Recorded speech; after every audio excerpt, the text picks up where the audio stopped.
ஓம் ஸ்ரீ விஷ்ணுவாய சுவாமினி நமஹ. நான் இப்ப எந்த கோயில் இருக்கீங்க அப்படின்னு நீங்க பாத்தீங்கன்னா கேரளாவில் பெரிங்கோட்டுகர தேவஸ்தானம். இங்க இருக்கிற கடவுள் விஷ்ணுமாய. ஸோ மறுபடியும் மனசுக்கு ஏதாவது ஒரு வருத்தம் வந்தாலும் என்னமோ மாதிரி இருக்கே, யாருக்கிட்ட சொல்றதுன்னு அப்படி ஒரு ஃபீல் வரும் இல்லையா? அந்த டைம்ல ஆன்லைன் போயிட்டு இதை பார்க்கும்போது மனசுக்கு ஒரு நிம்மதியா இருந்தது. அப்புறம் இங்க டாக்டர் உட்னி சுவாமிகள் ஒருத்தர் இருக்காரு.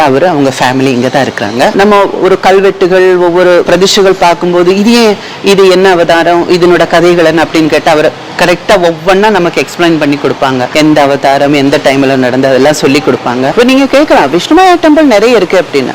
இந்த கோயிலோட ஸ்பெஷாலிட்டி என்னன்னா சகுடும்பத்தோட இருக்காங்க. குடும்பம் மொத்தமும் இங்க இருக்கும். புவனேஸ்வரி தேவி இருக்குங்களா, விநாயகர் இருப்பாரு, சுப்பிரமணியர் இருப்பாங்க, ஐயப்பன் இருப்பாரு. இங்க சிவ குடும்பத்தோடு இருக்கிறனால நீங்க எல்லாரும் குடும்பத்தோட இங்க வந்து குடும்பத்தோட எல்லாரையும் பார்த்துட்டு அவங்க நல்ல ஆசையை வாங்கிட்டு போங்க.